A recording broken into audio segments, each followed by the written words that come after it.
ফরজ গোসল করার পদ্ধতি হলো, আপনার গোসল ফরজ হলে বাথরুমে গোসলখানায় গিয়ে সর্বপ্রথম আপনার শরীরের যে জায়গায় নাপাক লাগছে বা কাপড়ের যে জায়গায় নাপাক লাগছে সেই জায়গাটা কি করা, পরিষ্কার করে নেওয়া আগে।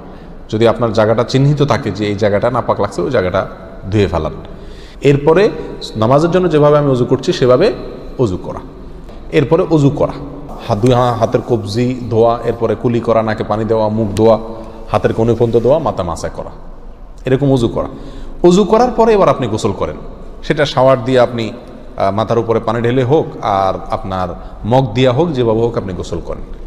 গোসল করা শেষ হয়ে গেলে, গোসল করে যখন বের হয়ে যাবেন, তখন যাওয়ার আগ দিয়া ওই যে পাও ধোয়া বাকি আছে হুজুর, যাওয়ার আগ দিয়া পায়ের ওখানে পানি ঢেলে টাকনো পর্যন্ত পাও ধুয়ে ফেললেন, বাস গোসল হয়ে গেল। এই ভিতরে আপনার শরীরের প্রতিটি অঙ্গের প্রতিটি জায়গায় পানি পৌঁছানোর চেষ্টা করতে হবে। প্রকাশ্য অঙ্গ যেগুলো, নাভির প্যাচ থেকে নিয়ে, বগলের নিচ থেকে নিয়ে, আঙ্গুলের চিপা থেকে নিয়ে, প্রত্যেকটা জায়গায় যেন পানি যায়, সেজন্য সেখানে পানি পৌঁছানোর চেষ্টা করতে হবে। ডলার দরকার হলে ডলবে, যেভাবে ওখানে পানি পৌঁছাতে হবে। কানের প্যাঁচের ভিতরে, একেবারে গভীরে না, প্যাঁচগুলোর ভিতরে যেন পানি যায় সেদিকগুলো খেয়াল রাখতে হবে। কোনো একটি জায়গা যদি শুকনা থাকে তাহলে কি হবে না, ফরজ গোসল হবে না। অতএব পরিপূর্ণ শরীর যাতে ধোয়া হয় সেদিকটা খেয়াল রাখতে হবে। নেল পালিশ ইত্যাদি বা কোনো রং টং ইত্যাদির কারণে যদি কোনো আবরণ থাকে শরীরের উপরে, তাহলে সেগুলো সরা নিতে হবে, তা না হলে কি হবে না, ফরজ গোসল আদায় হবে না।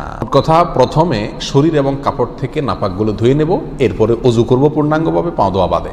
এরপরে গোসল করব, আর বের হওয়ার সময় দোনো পাও টাকনো পর্যন্ত ধুয়ে তারপর বের হয়ে যাব। এই গোসলের সাথে আমার অজু হয়ে গেল। এই গোসলের পরে আর কি করার দরকার নাই, অজু করার দরকার নাই। অনেকে গোসল পরে অজু করেন, এটা কোনো প্রয়োজন নাই।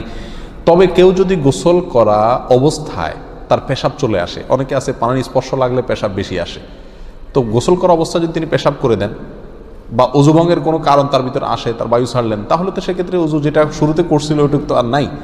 তাহলে তাকে আবার কি করতে হবে, নতুন করে গোসলের পরে অজু করতে হবে।